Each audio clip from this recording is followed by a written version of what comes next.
Julie me demande à quoi ça sert d'apprendre la trigonométrie. En tant que prof de maths, j'ai bien toute une liste d'explications.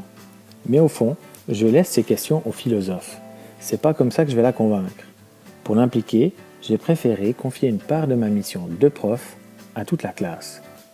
Au XVIIIe siècle, l'enseignement mutuel cherche à compenser le manque d'enseignants. Les enfants apprennent aux enfants. Mais c'est d'abord intéressant parce qu'on apprend lorsqu'on enseigne.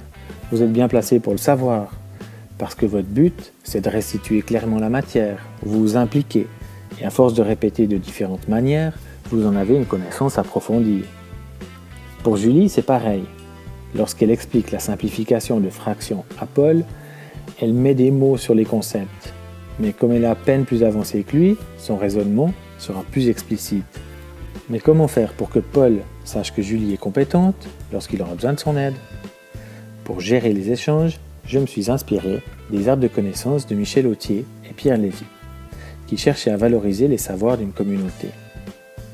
Aucune révolution de ma part. Je n'ai pas tout chamboulé dans ma classe, au contraire. Je donne parfois des explications en frontal ou j'impose des exercices individuels. J'ajoute simplement une dimension de responsabilisation vers un peu plus d'autonomie. L'élève qui pense avoir compris me demande à passer un brevet.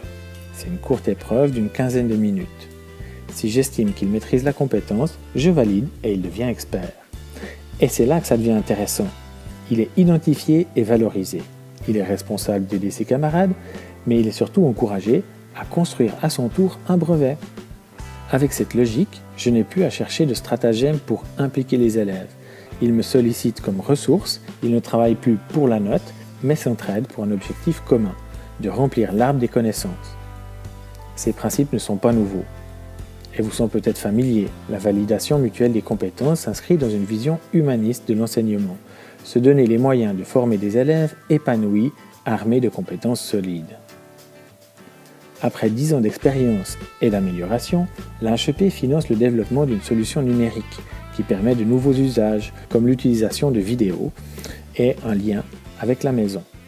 Mais ça, je vous en parlerai une prochaine fois.